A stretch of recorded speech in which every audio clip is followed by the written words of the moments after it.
dentro do governo.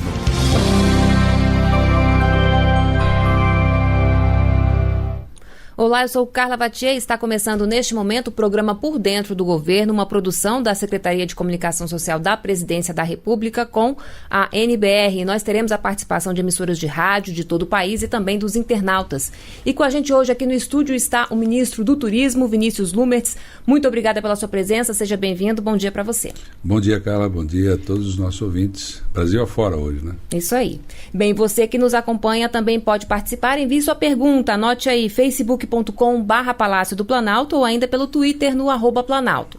A gente também está ao vivo pelo Facebook do Ministério do Turismo. Ministro, então vamos à nossa primeira participação. Na linha com a gente, meu colega Walter Lima, da Rádio Nacional de Brasília. Oi, Walter, bom dia para você. Olá, Carla, bom dia também ao ministro. Pois bem, além da Rádio Nacional de Brasília, participando dessa entrevista, também a Rádio Nacional da Amazônia, Rádio Nacional do Alto Solimões e também Rádio Nacional do Rio de Janeiro. Pergunta ao senhor ministro, os turistas brasileiros deixaram sua contribuição para a economia mundial em mais de 19 bilhões de dólares só visitando cidades estrangeiras, mostrando que o nosso país, no ano passado, alcançou a 16ª posição do ranking global entre as nações que mais gostam ou gastaram em turismo, de acordo com a divulgação dos dados pela Organização Mundial do Turismo. Isso deixa claro que a população daqui gosta de fazer turismo, só que lá fora. Pergunta então, o que tem sido feito ou está sendo feito pelo nosso Ministério do Turismo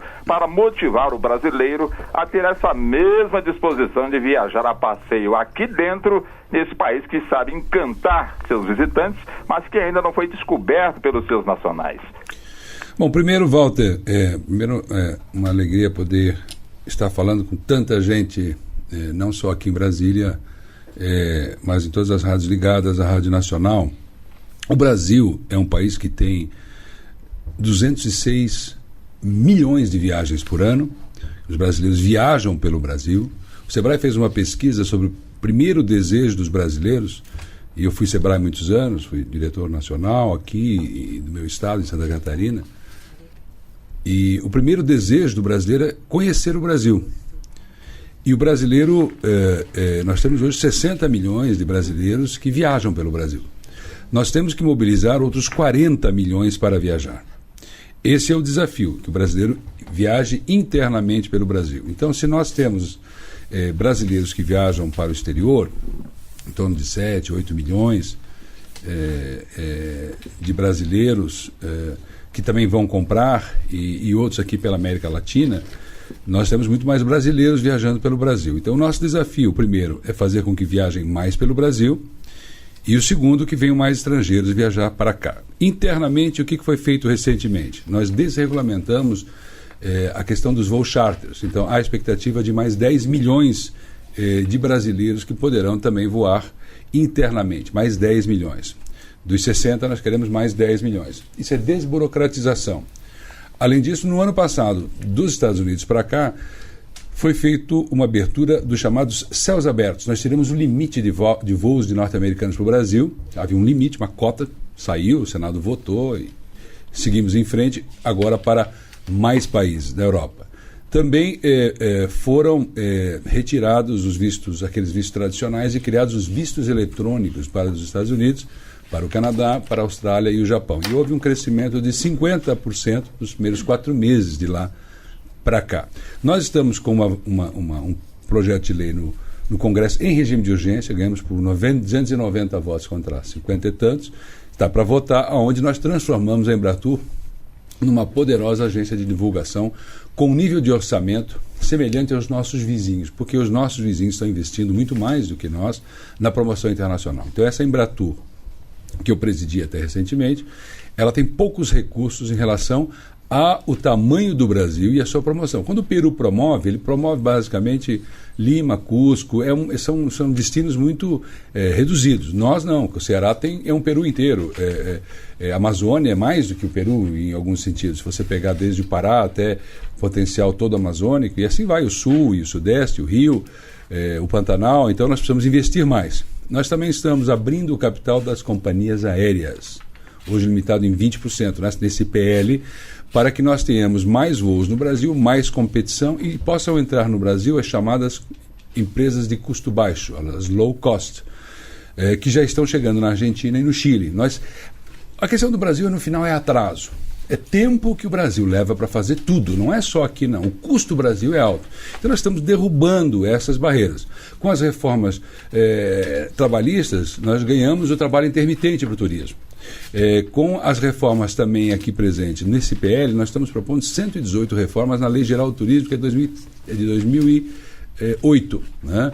Modernizando esse ambiente para que nós possamos ter mais investimentos também. Então é uma batalha contra o nosso próprio atraso no Brasil.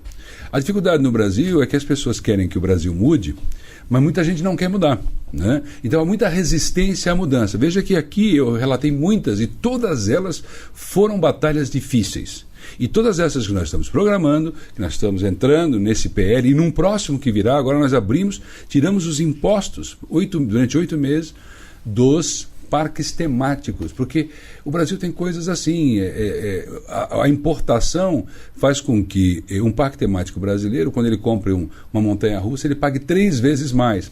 Então, você entender, mas precisa agora da aprovação do Mercosul. Então, é muito burocrático o nosso universo. Então, a luta, eu acho que toda a população brasileira tem que ter consciência, se nós quisermos melhores salários no Brasil, se nós quisermos mais consumo, se nós quisermos melhores serviços, nós temos que fazer com que a economia se desenvolva. 1/4 dos empregos gerados no ano passado no mundo foram no turismo e são empregos cada vez melhor remunerados.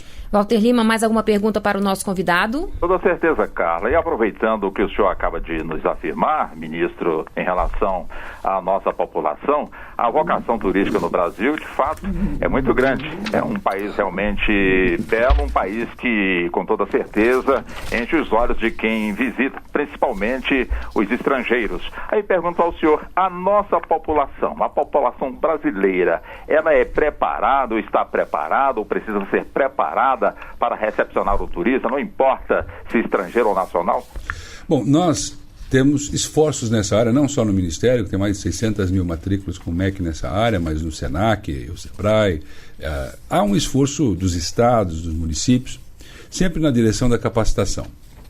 Nós temos problemas com o idioma no Brasil, é um país distante do resto do mundo, é um país ainda muito fechado. Veja que a participação da nossa economia, a parte internacional da nossa economia, quando a abertura da economia em 1990 era 9%, ou seja, a soma das importações e exportações em relação ao produto interno bruto era apenas 9%. Hoje nós estamos em 19%. Se nós compararmos com os Estados Unidos, isso é 50%. Então nós temos que abrir muito a economia brasileira, as pessoas têm que se acostumar a conviver com o mundo. O Brasil hoje é um país muito fechado. As informações no Brasil hoje estão muito repetitivas. Em toda a mídia, com toda a franqueza, os assuntos muito negativos, para baixo, e nós até temos uma certa distância do resto do mundo, das ideias do resto do mundo. E o Brasil não era assim. Então nós pagamos um preço por essa distância. Veja que os países da OCDE, nós queremos entrar na OCDE agora, a abertura internacional desse país na média em 80%. Né? Então nós ficamos um país assim até desconfiado do resto do mundo. Nós perdemos a consciência disso, né? Em alguns momentos eu acho que nós vivemos, não sei se você se lembra daquele filme, Walter, O Mundo de Truman. Você se lembra? O cara vivia numa bolha e achava que aquele mundo, até que ele descobriu que existia um mundo lá fora. Eu sinto que o Brasil está um pouco assim, né? Então, objetivamente, quando nós olhamos as pesquisas internacionais que avaliam o turismo no Brasil, sabe o que aparece? Paradoxalmente, em primeiro lugar, o brasileiro. O nosso atendimento, a nossa forma é um paradoxo. Na Copa foi assim, foi o número 1, aprovado por 95%, 96% nas Olimpíadas. É um paradoxo. Mesmo com um preparo relativo, nós atendemos muito bem, com muita humanidade, com muita presença pessoal. E isso é um dos maiores ativos do Brasil. Além da natureza, que é o maior potencial natural para o turismo, entre todos os países do mundo, avaliado pelo Fórum Econômico Mundial, pelo WTTC, nós somos o número 1 em potencial natural no planeta. O 8º em potencial cultural. Mas quando se trata desse grau de humanidade, nós também estamos no topo da relação humana. Então, é muito fácil você agradar quando você é brasileiro. O brasileiro, ele agrada se ele não consegue se comunicar numa língua, ele abraça, ele dá um jeito de conversar, ele leva até a porta. Isso não tem mais no mundo, viu, Walter? Eu viajo muito, é cada vez mais raro. As pessoas lá fora estão muito duras, né, muito econômicas, né, nas relações. Tem lugares do mundo que você sabe, você viajou, que você vai pedir uma informação no meio da rua, só falta a pessoa dizer quanto é que você vai me pagar por isso, ou eu não tenho nada a ver com isso, o setor de informações não sou eu, né? Isso lá fora é comum. Poucos vendedores nas lojas, baixa presença de atendimento em muitos lugares, porque a produtividade aí é o lado reverso da medalha, aumentou demais. Então, sim, nós temos potencial aqui em Brasília para ter um turismo nos finais de semana. Nós podemos desenvolver o Parque Chapada dos Veadeiros para um turismo, agora que nós temos um grande aeroporto, agora que nós temos um grande hub internacional aqui. Então, efetivamente, o potencial nosso é o maior do mundo. E para você saber, houve uma votação no ano passado pela mais conceituada revista do mundo de turismo, que é a Condé Nast Traveler, e essa revista, entre os 40 países mais bonitos do mundo, votou o Brasil como o país mais bonito do mundo. A CNN, no ano passado, fez uma votação do povo mais legal do mundo, né? Cool, né? Esse termo em inglês. Deu Brasil. Então, o potencial nós temos. O que nós temos que fazer são as reformas para que possam acontecer os investimentos.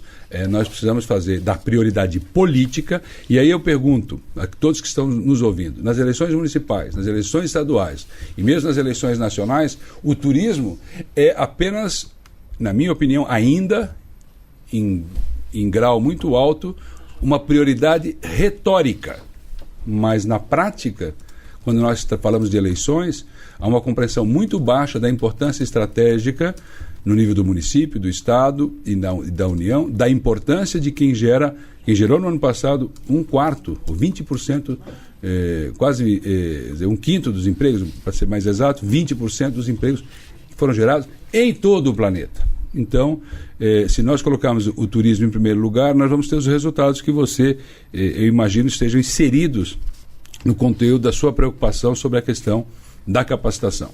Agradeço a participação do meu colega Walter Lima, da Rádio Nacional de Brasília. E a gente segue agora até Curitiba, no Paraná. Vamos conversar com a Elisângela Jubanski, da Rádio Banda B 550 AM. Olá, Elisângela, bom dia para você. Muito bom dia ao ministro, bom dia também a todos que nos acompanham. Ministro, existe uma modalidade de turismo aqui no Brasil que já foi melhor difundido, né, digamos assim, mas há uma mobilização para que ela continue, que é o turismo ferroviário. A gente queria saber de que forma o governo federal, o Ministério do Turismo, claro, em consonância com o de Transportes, pode voltar a fomentar o turismo ferroviário. Nós temos, no âmbito do Ministério, um grupo de trabalho de turismo ferroviário. Existem esforços em vários lugares do Brasil, mas o que tem duas coisas que têm impedido basicamente um maior desenvolvimento. Uma delas sempre é capital, é investimento. E outra, regulação e pacificação do seu uso turístico com os outros usos comerciais.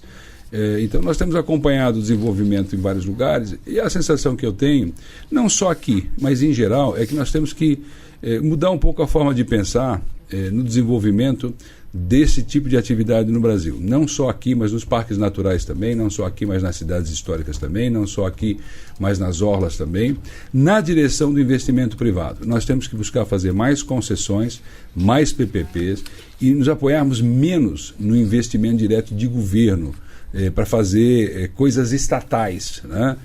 Nós temos que pensar como os parques temáticos pensam, como um Beto Carreiro, que está caminhando aí para 3 milhões de visitantes, como um parque como lá no Ceará, que tem 2 milhões de visitantes, e assim sucessivamente, essas atrações que tem lá em Gramado. Nós temos que caminhar para concessões e PPPs, porque aonde você tem o empresário privado fazendo esse trabalho, essa parceria, nos casos que nós temos aí, maquinário da rede ferroviária, lá em Tubarão e Santa Catarina, acho que tem 50 ou 60 dessas locomotivas, quer dizer, tem um manancial muito grande para desenvolver. Mas eu acho que o caminho que tem sido trilhado tem sido esperar que os recursos de governo paguem a conta. E eu penso que, se nós olharmos como funciona o turismo no mundo, numa Disney, ela é privada. Uma Disney não vai ser o governo que vai fazer. Não, ela fatura 40 bilhões de dólares porque ela é privada, né? Então aí fica em pé. Ou seja, o turismo é feito porque as pessoas vão pagar o ticket para andar, e aí a coisa é sustentável. Quando se pensa em sustentabilidade, não é só ambiental ou cultural ou até social, é também econômica. E eu acho que aí nós temos que melhorar na condição, e eu acho que o Estado pode ajudar, pagando projetos, ajudando isso a pagar projetos. Nós pagamos projetos em várias áreas, mas eu tenho sentido falta também de encomendas nessa área, de empresários que queiram assumir, né, e enfrentar o risco econômico do desenvolvimento desse tipo de atração, porque o nome disso em turismo é atração, não é um parque temático, é como se fosse um pedaço, então é uma atração, como é um museu de automóveis, pode ser um museu de trens, como é um barco na Amazônia, pode ser um trem em Minas, onde tem projeto dessa natureza, ou em outros lugares do Brasil que tem, eu concordo com você, grande potencial. Mas também não é só o trem em si, mas o percurso ou a rota, né? E aí a necessidade de desenvolver nas várias paradas todo um trabalho de receptivo turístico. Por isso eu digo, é muito parecido com um parque temático. E eu penso que o caminho é concessão, o caminho é PPP, o caminho é investimento privado. Elisângela Jubanski, mais alguma pergunta para o nosso convidado? Sim, por favor. Outra questão é com relação a algo que vem sendo estudado pela categoria, que é o turismo familiar, né? Na Europa já é bem difundido, oferece diversas opções para a família. Qual que é o entendimento do Ministério do Turismo e como que pode se consolidar essa modalidade cada vez mais e com maior afinco aqui no Brasil? Hoje o turismo internacional para o Brasil, 16% aproximadamente, é um turismo voltado para a natureza. Nós temos 66% do nosso território coberto por áreas protegidas em geral.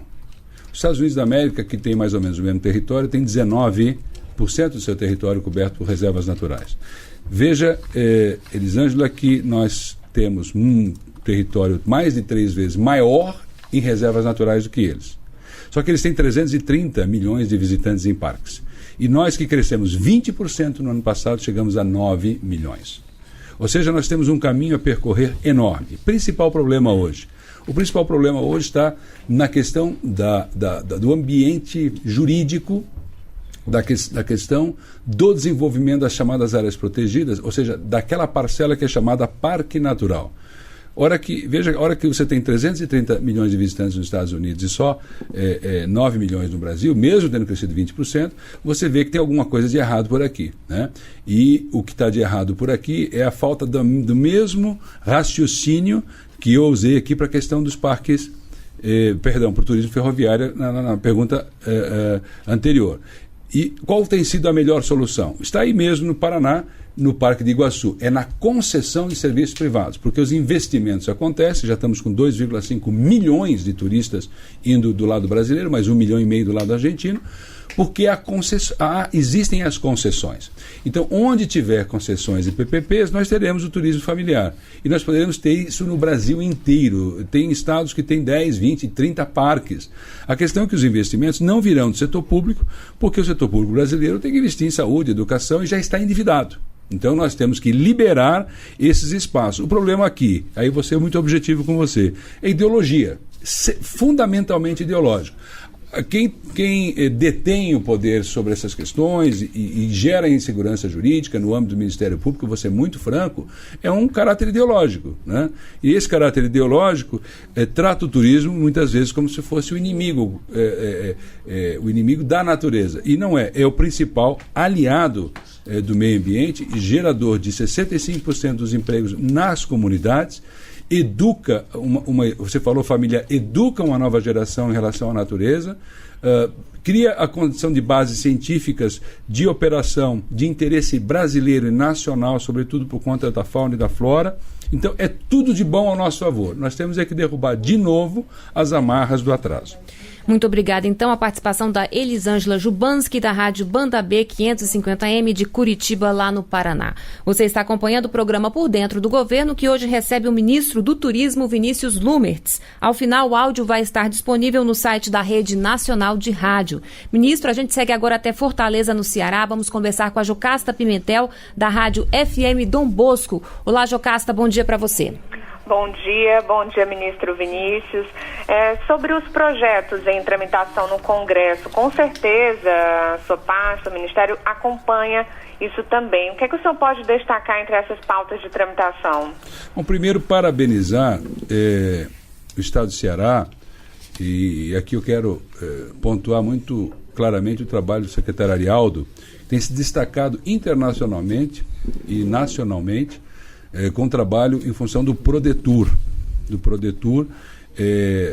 da promoção que no âmbito do Prodetur e do conceito de obras e tudo mais. E eu quero fazer justiça a todos os outros secretários que antecederam, todo o trabalho que vem feito historicamente, sido feito no Ceará historicamente, no desenvolvimento de destinos, porque tem se notabilizado. E é importante isso, porque no Brasil nós gostamos muito mais da crítica do que elogio, principalmente nesse momento que nós estamos vivendo, e perdemos a referência do que é um bom trabalho. Antes de falar sobre essas mudanças lá, eu vou aproveitar aqui para dizer que nós estamos lançando, e já está em operação, já está disponível no site do BNDES, vai entrar agora no site do Ministério do Turismo, um programa que chama-se Prodetur Mais Turismo. E nós estamos colocando à disposição, via BNDES, 5 bilhões de reais para empréstimos, para justamente fazer essas coisas, inclusive não só pública como privado, não só projeto como execução, e aí envolveria aqui esses potenciais de parques, envolve esses potenciais de parques de orlas, de cidades históricas, dessa questão do ferroviário, são 5 bilhões que estão disponíveis. Você abre lá no site e você vai ver Prodetur Mais Turismo. No BNDES, lá estão empréstimos públicos e privados. Ou seja, o que está sendo feito no Ceará, nesse Prodetur, nós estamos expandindo no Prodetur Mais Turismo para todo o Brasil. Então, essa é a parte de crédito que é muito importante, e ela não é só para o agente público, mas também para os privados, para as concessões, para as PPPs, para os hotéis, para que todos possam avançar, acelerar nessa direção de desenvolver o turismo. E as coisas elas são feitas sempre pensando num ambiente competitivo. Quando alguém diz assim, mas transformar em Embratur resolve?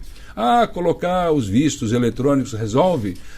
Esse negócio dos céus abertos resolve? Abrir o capital das aéreas resolve?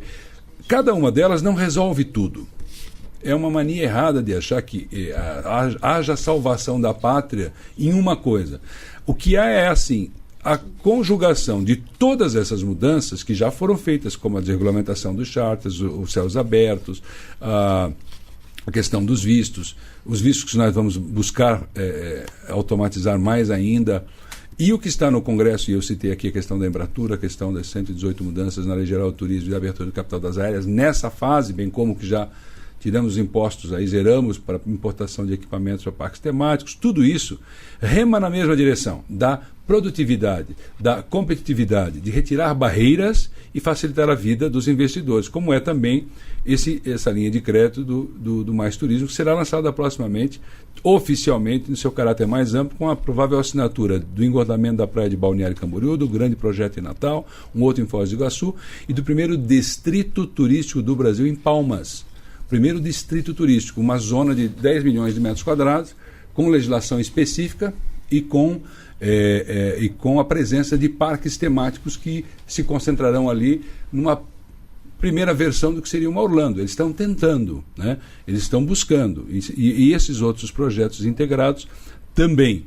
Né? Então, assim, quando nós olhamos as mudanças que nós estamos propondo lá, nós esperamos que os deputados entendam, aprovem e façam seguir. E que venham outros debates, inclusive dos cassinos, que é importante que seja debatido no Brasil. Eu estive em Portugal recentemente e não há problema nenhum. Né? E aqui a Receita Federal já entendeu isso. Nós não queremos uma casa de jogo em cada esquina, mas esses negócios estruturados, eles permitem o crescimento do setor de shows, eles permitem o crescimento do setor de espetáculos, de congressos, e no final o jogo acaba sendo até menor do que o conjunto da economia que vai em torno. E controlá-lo é importante, porque o jogo no Brasil ele já ocorre de forma informal e até de forma formalizada, de várias formas. E nós estamos perdendo hoje 20, 30 bilhões em impostos, nós estamos prevendo mais do dobro disso na economia, porque os brasileiros estão indo jogar lá fora, né? Então eu sou muito franco da minha opinião pessoal, não é a opinião do governo, né? O governo está com uma postura de aguardar a decisão da sociedade através do Congresso Nacional. Mas eu coloco isso aqui sem nenhum pejo de estar colocando junto aos demais temas. Os parques naturais têm que andar para frente, os parques temáticos têm que andar para frente, o turismo ferroviário, como foi falado, e eu incluiria esse também, né? E com essas reformas integradas, nós aumentaremos a produtividade.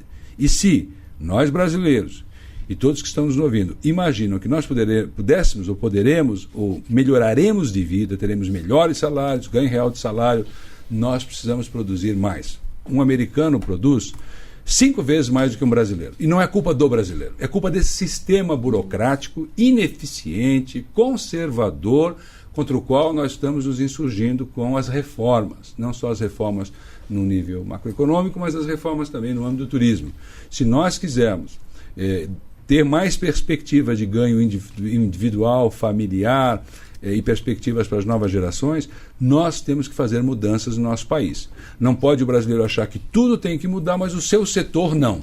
Nós temos que mudar todos os setores, porque os países que deram certo não funcionam como nós. Nós funcionamos diferente. Nós funcionamos de uma forma antiga, antiquada, do passado. E essas mudanças que estão sendo propostas agora não são invenção, essas reformas que o Brasil busca nessa quadra do governo Temer, com muita coragem, aqui eu reconheço do presidente da República nesse momento, de todo o governo, porque nós não temos outra opção. Ou nós nos modernizamos, ou não teremos um país moderno. Simples assim. Bom, agora a gente agradece a participação da Jocasta Pimentel, da Rádio FM Dom Bosco, de Fortaleza, no Ceará, e a gente segue agora até a Rádio Itatiaia, em Belo Horizonte, Minas Gerais. Júnior Moreira na linha com a gente. Olá, Júnior, bom dia para você. Bom dia para você também, bom dia para o ministro. Ministro, desculpe talvez uma certa insistência nesse assunto, mas a gente tendo o Rio de Janeiro como vitrine para o resto do mundo, né? Quando se fala em turismo, em questão de Brasil, lógico, Minas Gerais a gente tem os atrativos, as cidades históricas, o Museu Iotim, Nordeste, as belas praias, no Rio de Janeiro é sempre a porta de entrada para o turismo no Brasil. Com o problema da segurança no Rio e também a intervenção militar, como é que ficou a visão dos estrangeiros em relação à cidade do Rio de Janeiro e também se isso já pode ser mensurado em impacto negativo para o turismo da cidade? O Rio de Janeiro é uma das 24 portas do turismo internacional do Brasil. O Brasil evoluiu muito. Se você pegar, eu falava do Ceará agora há pouco, o Ceará está com 15 destinos internacionais interligados. 15, só a cidade de Fortaleza, né? Agora o Rio, evidentemente, você falou muito bem, Júnior, é simbólico do Brasil. Ele é nosso símbolo, como é Nova York para os Estados Unidos ou Paris para a França, né? Isso não há dúvida. E nós temos que defender o Rio de Janeiro. O Rio de Janeiro hoje é uma cidade, do ponto de vista turístico, muito maior do que antes dos grandes eventos. Tem o dobro do número de hotéis, fora Airbnb, e mais uma estruturação, eu diria, de transportes, com VLT, com metrô, com BRT. Houve um investimento muito grande no Rio de Janeiro. Então isso aumenta o desafio de encher a cidade, e isso está sendo respondido com o calendário janeiro a janeiro. Eu estive no Carnaval, eu estive no Réveillon, eu estive nos grandes eventos, tanto na Copa quanto nas Olimpíadas, fiquei lá recebendo o trade internacional, e no Rock in Rio recentemente, e durante esses eventos, o Rio de Janeiro é uma cidade, eu diria, tranquila. Não tem, se alguém se lembra de incidentes graves, foram poucos se comparados com a nossa percepção da insegurança do Rio como um todo.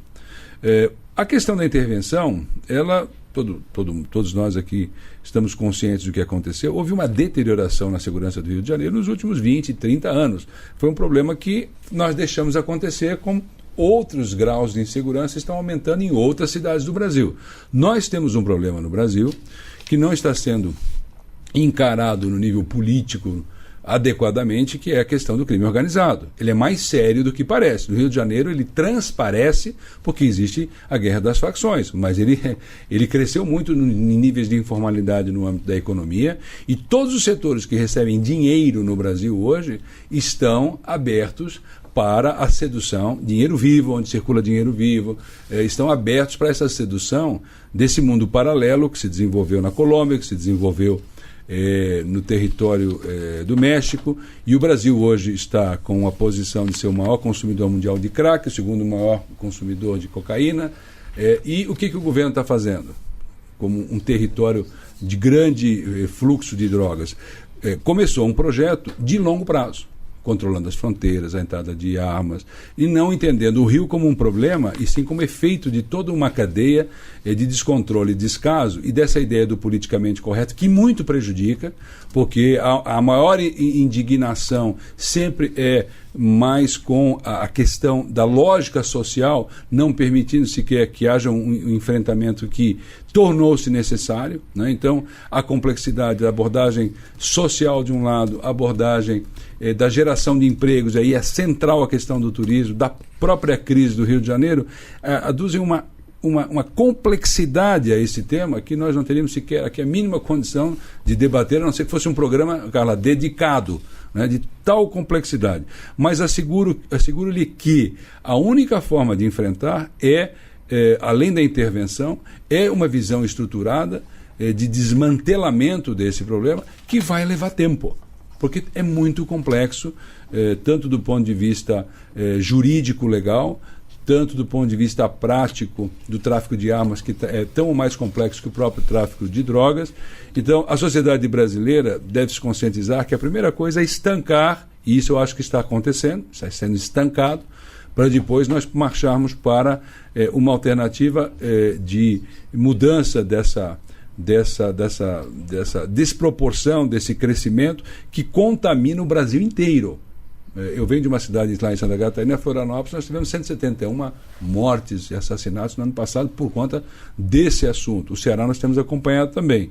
Então é um assunto da sociedade brasileira, e eu espero que, como o turismo deva ser um assunto eleitoral, nós não façamos essas eleições esse ano só sobre nome de pessoas, e sim sobre propostas sérias de como nós vamos tratar das questões sérias do Brasil, como essa que você levantou, e que, de um jeito ou de outro, a sociedade carioca está enfrentando, o trade turístico está enfrentando, e se tem alguém no Rio de Janeiro, e aqui eu falo porque somos parceiros dos cariocas em todos esses trabalhos, que está ajudando a resistência do Rio de Janeiro, econômica, de geração de empregos, de programas, é o setor turístico, que foi o setor que mais investiu. Só os hoteleiros, mais de 10 bilhões de reais nos últimos anos. Então, a expectativa do Rio de Janeiro é de que o Rio se transforme de novo numa capital que dê orgulho a todos os brasileiros e alegria a todos os visitantes internacionais, que tem o Rio como uma das cidades mais lindas do mundo. Bem, agradeço então a participação do Júnior Moreira, da Rádio Itatiaia de Belo Horizonte, Minas Gerais. E assim, ministro, a gente encerra o programa. Quero agradecer a sua participação e até uma próxima oportunidade. Obrigado, Carla. Obrigado a todos os amigos jornalistas que estiveram conosco nesta missão, e a todos os ouvintes uma boa semana, do que restou da nossa semana, e um bom dia de trabalho a todos. Obrigada mais uma vez, e olha, eu também agradeço a todos que nos acompanharam pela TV NBR, pela Rede Nacional de Rádio, também pelas redes sociais. Para rever o programa completo é só entrar no canal da TV NBR no YouTube, e o áudio também está disponível no site www.redenacionalderadio.com.br.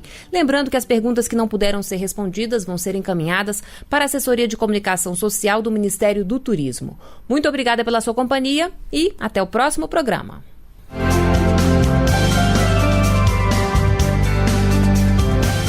Por dentro do governo.